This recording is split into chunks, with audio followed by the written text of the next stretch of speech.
sujeito, revoltado com o término do relacionamento, agrediu a própria mulher a facadas dentro do Fórum de Itaúna, na região central de Minas. Isso aconteceu no dia 15 deste mês. Diante do juiz, o cara entrou com uma faca na cintura.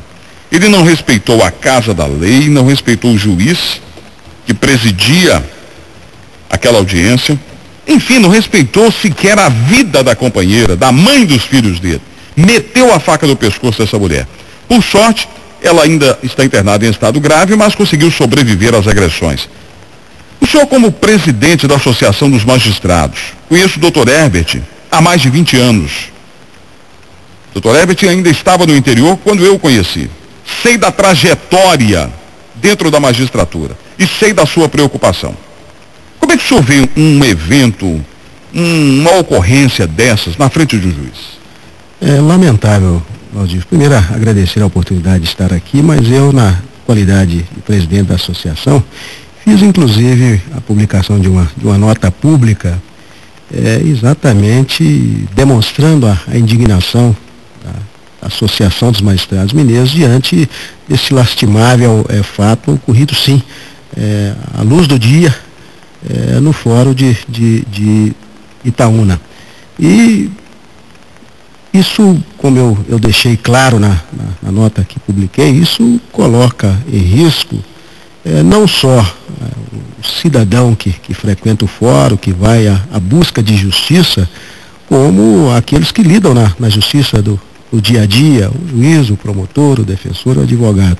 Mas coloca, acima de tudo, em risco o próprio Estado de Direito Democrático que nós vivemos, porque a partir do momento que não se respeita mais a lei, que se pratica um fato dessa natureza, um crime dessa natureza, dentro de um espaço do fórum, que eu disse poderia ter sido praticado na porta de casa, mas o cidadão se mostrou extremamente ousado, descumpridor da lei de buscar exatamente o espaço do fórum. Isso coloca em xeque, eu deixei isso muito claro na nota, o Estado de Direito. Nós precisamos de repensar e aí buscar, sim, que o juiz tenha, no exercício da sua atividade de julgar, que ele tenha garantida a sua segurança, para que ele possa agir com serenidade, com imparcialidade e garantir ao cidadão a justiça que o cidadão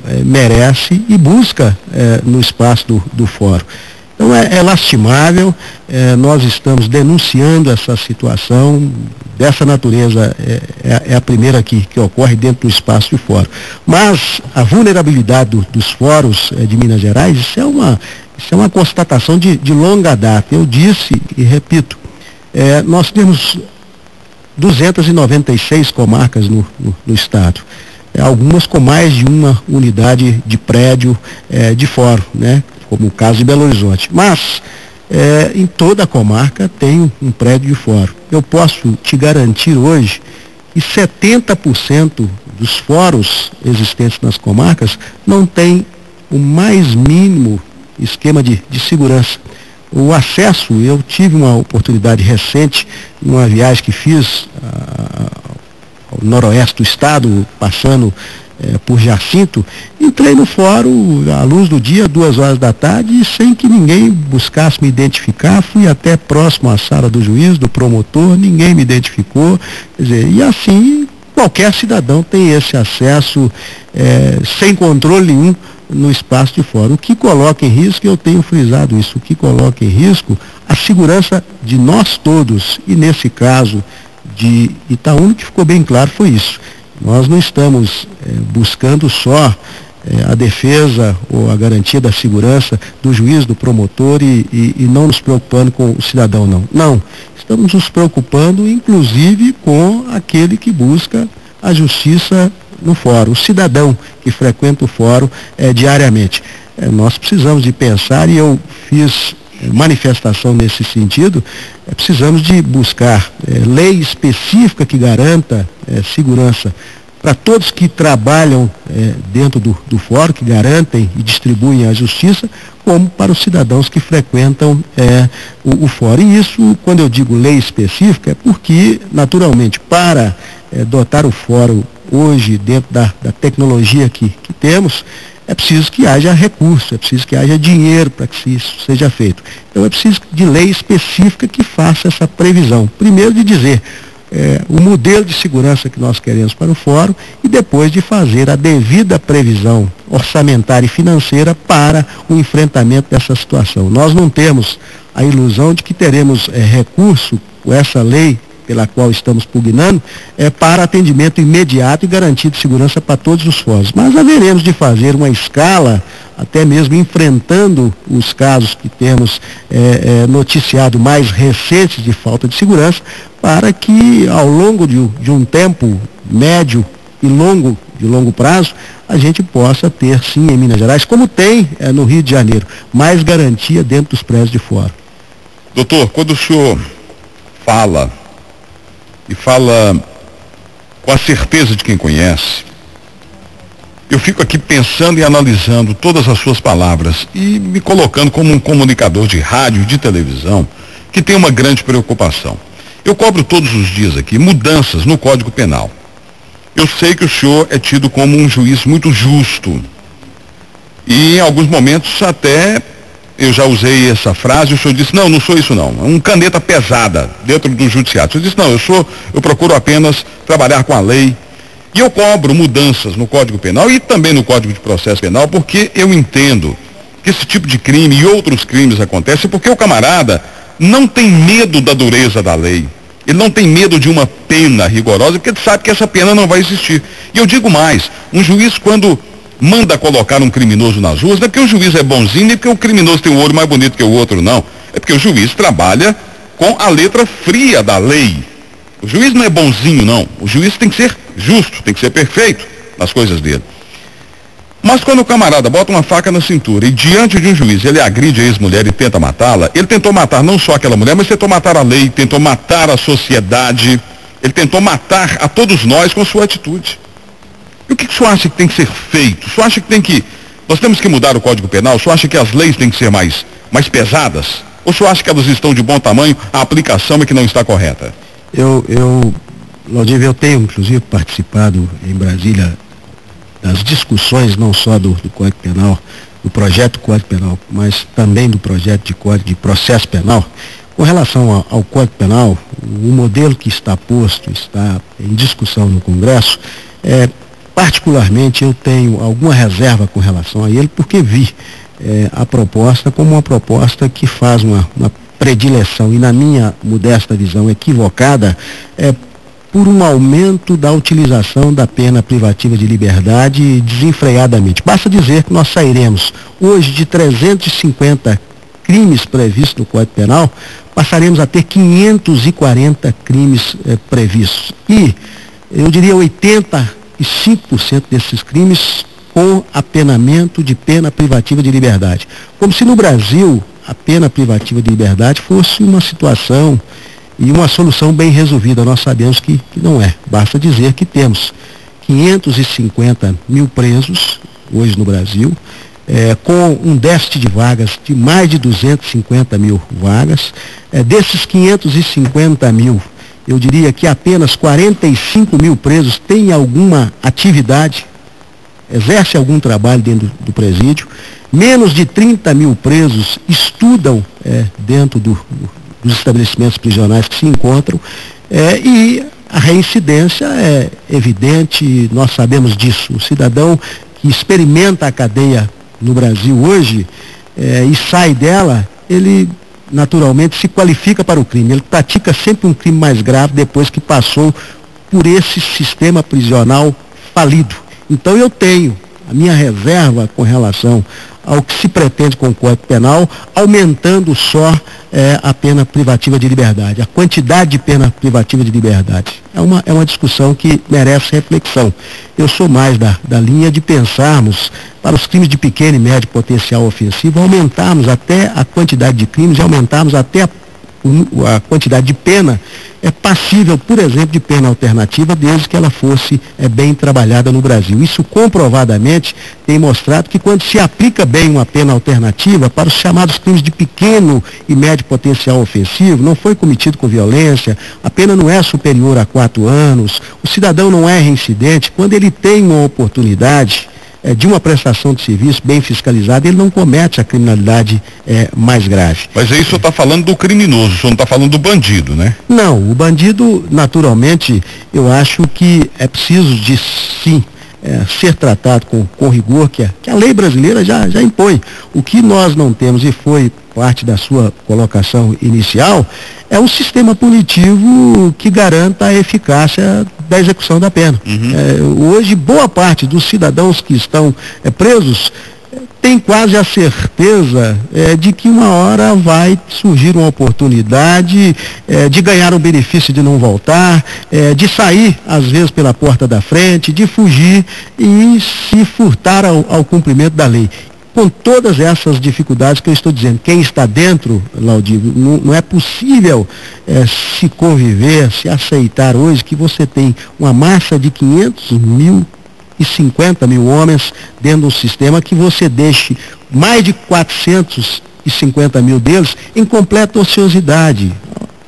A gente sabe, aonde o cidadão não tem o que fazer, não tem o que trabalhar, o que estudar, ele vai maquinar dentro daquele ambiente de promiscuidade que vive na criminalidade, ele vai maquinar mais criminalidade. Quer dizer, isso tem que ser repensado. E o Código de Processo, o Código Penal, projeto que está aí, não dedicou uma atenção especial a isso. Da parte do Código de Processo Penal, nós precisamos sim alterar, adaptar, porque nós temos um Código de 40, com a criminalidade prevista em 40, com mecanismos e instrumentos no Código que são ultrapassados.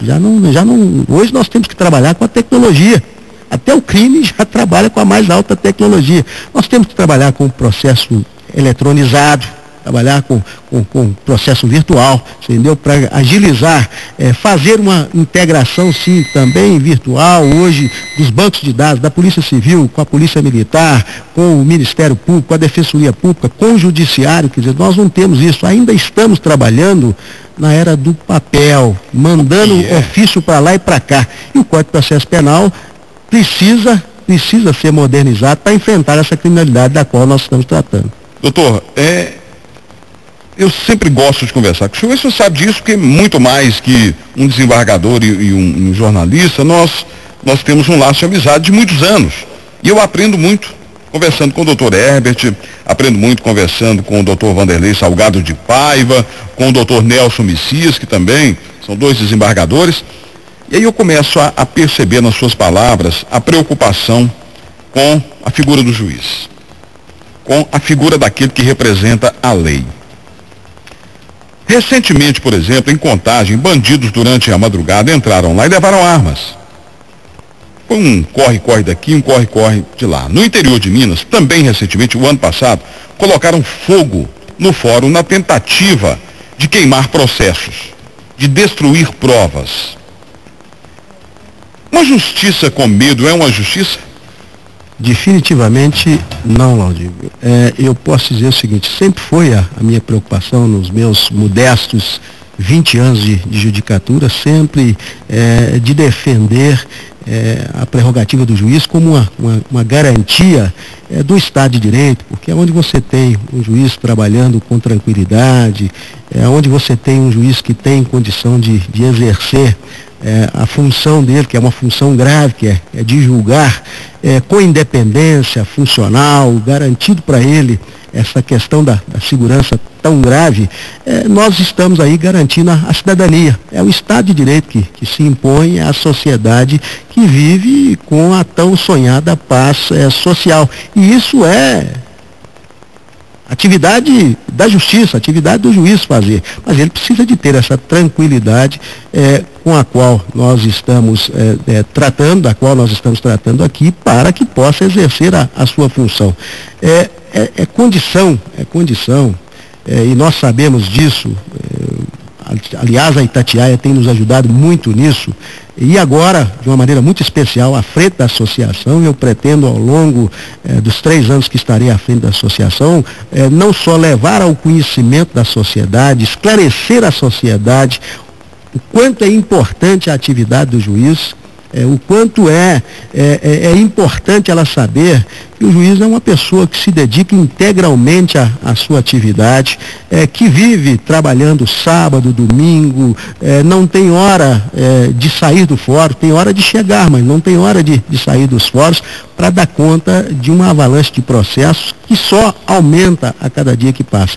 Mas para isso, a sociedade precisa ser nossa parceira, conhecer e saber da dificuldade de exercer. O que eu estou fazendo agora, esclarecendo a opinião pública, a sociedade, com relação à vulnerabilidade dos fóruns, à vulnerabilidade do sistema de justiça como um todo, é com esse propósito de, ao final, ter juízes que tenham garantido a sua independência funcional, que possam exercer aquilo que mais se preza no juiz, que é a imparcialidade, e que de maneira serena ele possa oferecer à sociedade a justiça com a qual ela sonha e que ela merece.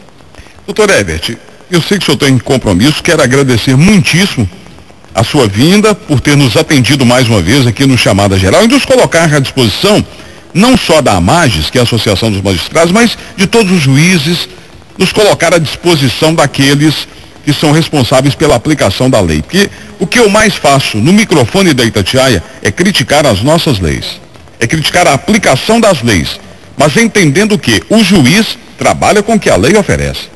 Ele não pode ser menos nem mais. Ele tem que estar dentro daquilo que a sociedade espera, que é estar ao lado da justiça. O juiz representa a justiça. E eu fico muito preocupado quando o camarada entra com uma faca, quando colocam fogo no fórum, quando invadem a casa da lei para levar armas. Eu fico muito preocupado com isso. E por isso eu fiz essa pergunta, se uma justiça com medo é realmente uma justiça, porque estamos vivendo, eu acho, num país em que as coisas estão descambando, o social está ficando de lado e os nossos governantes, aqueles que estão lá em Brasília, eles olham muito mais o individual do que o social. É a impressão que eu tenho. E dizer que o nosso espaço está aberto, que o Chamada Geral do Eduardo Costa está aberto, que o Itatiaia Patrulha Comigo às 5 horas também tem esse espaço. Eu aqui agradeço a demonstração de carinho e de admiração recíproca. Nós somos verdadeiramente amigos de longa data. Aliás, eu aqui na Itatiaia posso me dizer amigos de todos. É uma emissora de rádio sabidamente respeitadíssima no Brasil como um todo, nós sabemos disso, de uma penetração, sabemos disso, e de uma projeção que nos enche de prestígio estar aqui. E eu espero, ao longo dos meus 3 anos de administração da associação, continuar contando com a Itatiaia, com o prestígio e com a dedicação que sempre nos diferenciou e sempre nos oportunizou. Portanto, eu que fico agradecido pela oportunidade e sempre à disposição da Itatiaia. Estamos aqui da mesma forma. Um grande abraço ao senhor. Eu falei com o Dr. Herbert Carneiro, que é presidente da Associação dos Magistrados Mineiros, é desembargador e que veio mostrar a preocupação da associação e a preocupação dos juízes com o que estamos vivendo no Brasil de hoje. 1h36. Daqui a pouquinho o doutor